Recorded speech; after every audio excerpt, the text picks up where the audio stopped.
Hey guys, and welcome back to my channel. In today's tutorial, we'll be learning how to depict the correct proportion and measurements of a hand. Note that this is my very own method based on my own calculations. So if you're interested, let's get started. But before we dive in, let's make a simple exercise to create a good and perfect circle shape.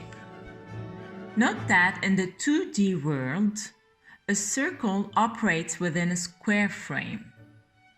But since we live in the 3D world, these shapes, which are considered perfect the way they are actually not pure circle and squares, which means in the 3D world, the circle and the square, they change form into cubic and spheric shape. I always divide my forms into proportionate parts, passing by the center in order to draw accurate shapes.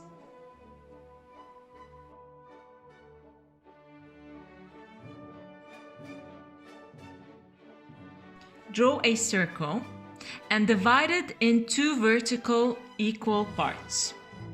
Divide this central vertical line into three equal parts. The first part at the bottom is the wrist bone part.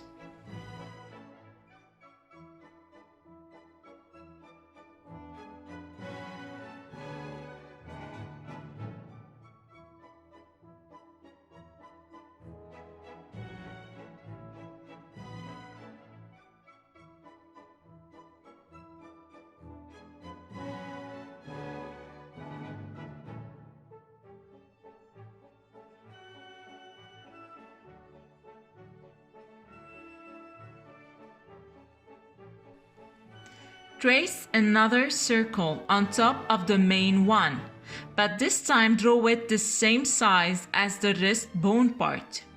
Your second circle will be smaller than your first circle.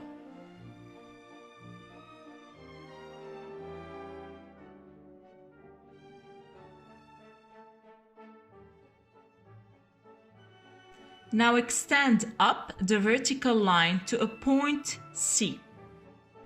The vertical line AB is the size of both circles on top of each other. You should then have AB equal BC, and BC is your middle finger line.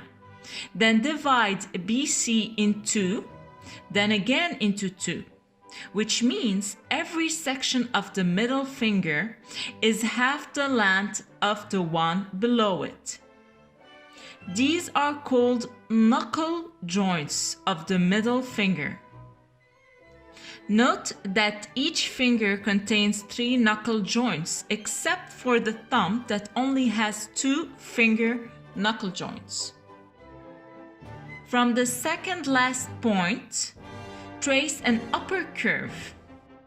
Now divide AB in 2 and name that point D. And from that point, trace a horizontal line.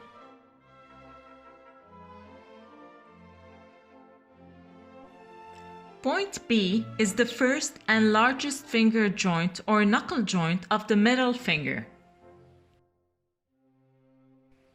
Then draw half a circle passing by B, which will intersect with the horizontal line passing by D. The intersection point is the big finger joint of the thumb. From the thumb knuckle joint, draw a 45-degree upper left curve.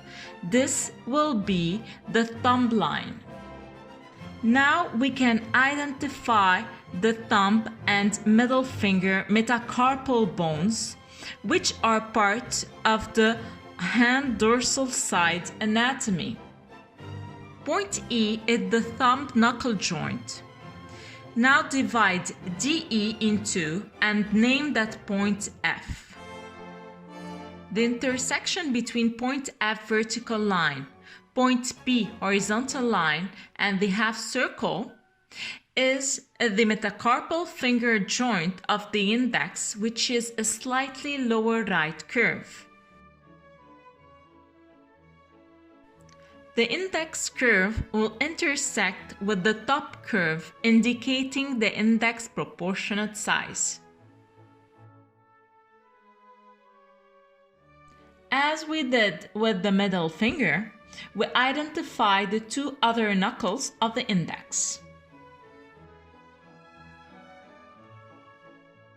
Now that we've found the location of the thumb, the index, and the middle finger, we still have the ring finger and the little finger, which are our two last fingers of the hand. The ring finger is the size of the index and is a mirror effect of the index.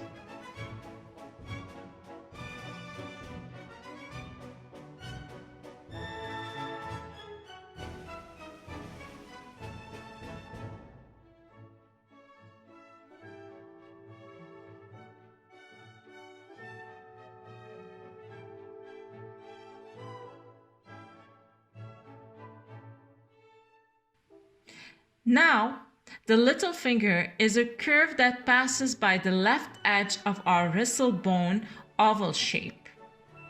From that, we'll be identifying the little finger.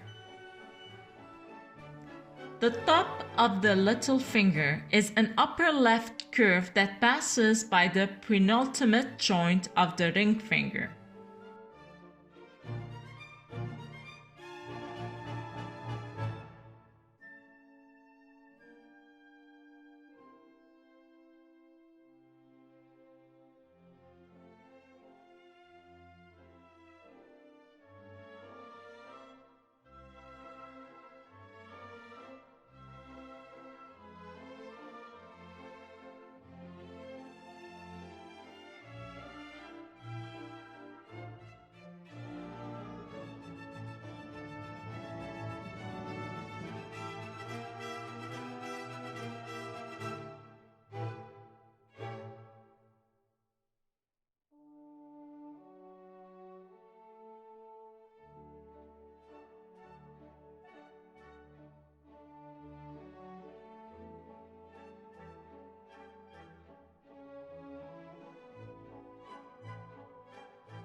And that's it. Thanks for watching. If you have any question or request, don't hesitate to write it in the comment box below. Please give this video a thumbs up and subscribe to my channel. It would help me a lot and encourage me to create more art videos. I'll see you next time. Ciao!